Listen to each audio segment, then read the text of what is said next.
So the stakeholder theory is one of the most known and famous conceptual framework in management and strategy and business ethics over the past 30 to 40 years.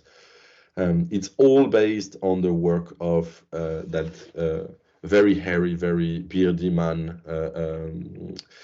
next to me, Edward Freeman, who has worked on business ethics and on strategy. He was originally trained in philosophy. He's from the US. And he produced in 1984 a book that was massively influential, that is titled Strategic Management, a Stakeholder Approach. It was originally mostly a book about strategy, and then the stakeholder theory was used as a framework for business ethics, but more precisely for corporate social responsibility. So it's a very influential book.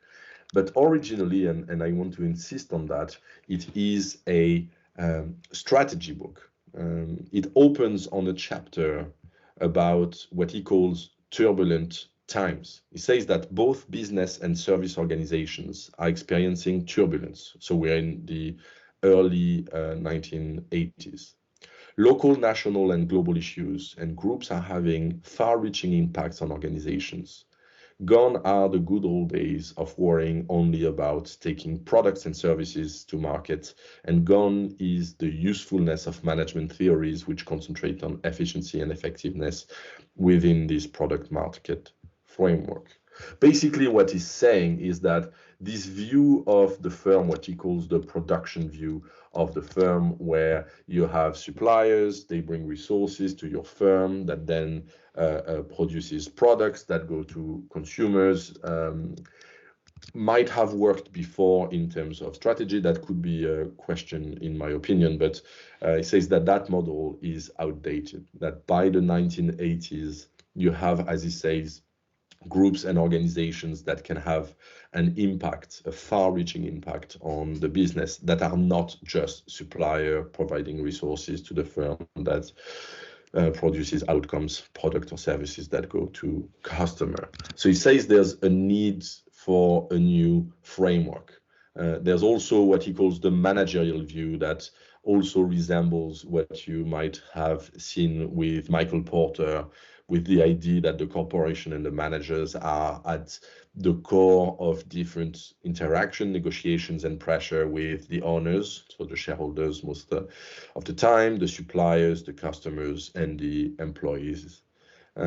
What he says is that basically all of that model, meaning the managerial model and the production model, don't work anymore. And he shows with several examples that actually any organization, any company can be influenced and is influencing a lot of stakeholders. He's not inventing the concept of stakeholders. The stakeholder concept has been on and off since the early 1960s, used here and there, but he's kind of putting them together and saying that we need a new conceptual framework. We need a new way of seeing the company and to define its strategy. And he's saying that we need to move on to a stakeholder view of the firm, where the firm is actually interacting with much more than just owners, customers, suppliers, employees, but also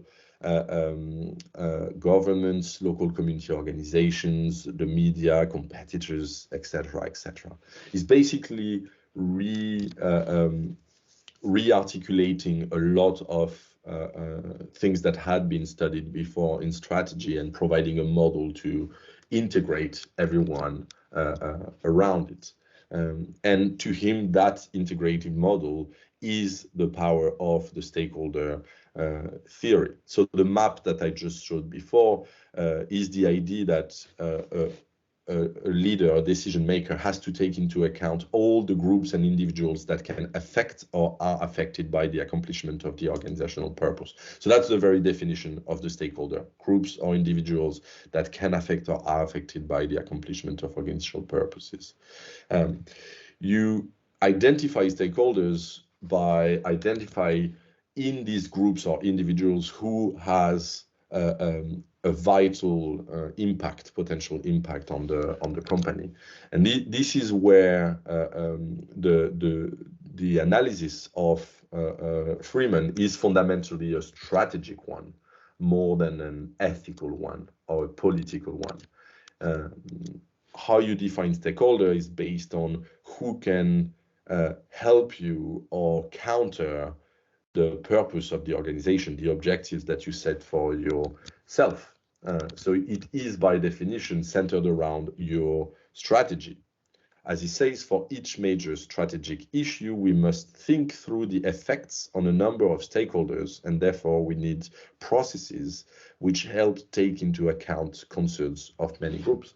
So he's not saying you should take into account the expectations and the demands of stakeholders out of respect or benevolence or kindness. He's saying you have to do it because otherwise you won't be able to achieve what you're trying to achieve.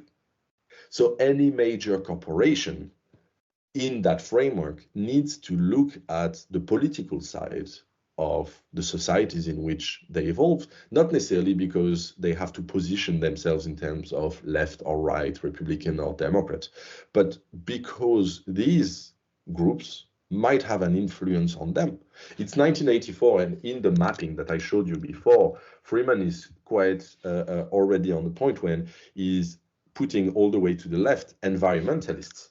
More than ever, it's going to be part of the stakeholders that you have to take into account, not necessarily because you're against them or not necessarily because you are an environmentally friendly corporation, but because this is going to be part of the people and the groups and the organization and individuals that are going to influence you. So, you know, if all of a sudden your business, your industry is considered to be problematic from an environmental point of view, then you're going to have to deal with people that are defined as environmentalists by Freeman to achieve the objectives of your organization. The question is not whether you agree or disagree with them. The question is, are they on your way? Do you need their support, or are they going to fight you or not in that process? He goes on to map, for example, the stakeholder of a major oil company, and it quickly becomes very complex. He doesn't give the name of that company, but he shows that as soon as you start to have a big corporation that is involved in infrastructure, as it is the case for an oil company, your stakeholders are as much the stockholders as you would expect and the employees, but it's also the anti-oil industry group to the right, but also Congress in the US and also foreign governments, meaning that you're going to be involved also with countries in Europe, in West Africa, in Kuwait, in Iran, in Canada, meaning that if there is geopolitical tension, as there is right now, you might find yourself in the middle of an international crisis. Think about the moment where Russia invaded Ukraine. All of a sudden, there was a lot of attention on Western companies, whether they were operating in Russia or not, and whether they were pulling out of Russia or not. Before that, no one was saying that having a McDonald's in Moscow was a form of support of the Russian government. But if you keep your operations going after a geopolitical event like that, you come under scrutiny and people start to criticize you and they might start to call for boycott. So because you're an international company, you have to account for your operations at an international level, which makes your stakeholder map very, very important. However, again, as it was very often presented as a framework for corporate social responsibility, for CSR and ethics, it's important to notice that in the book, Edward Freeman really takes a strategic perspective. He shows, for example, this way of taking into consideration, he calls it the audit process of stakeholder. It starts with the corporate mission, then stakeholder issues and concern related to that corporate mission, corporate stakeholder strategies. So how are you going to deal with the stakeholder issues and concerns? And then you readjust your priorities, which loops back either to the issues and concerns of the stakeholder to see if that priorities is more compatible or if you have to change your corporate mission. But it always starts and finishes with the companies trying to achieve its own objectives, its own interests. It's not necessarily a problem. Any theory of corporate strategy is trying to make the corporation as successful as it sets itself to be. So I'm not blaming Edward Freeman for writing a book in strategy. I'm just saying that within that framework, if we use that for CSR, for example, or for business ethics, it's a very self-centered, self-interested view of the stakeholder.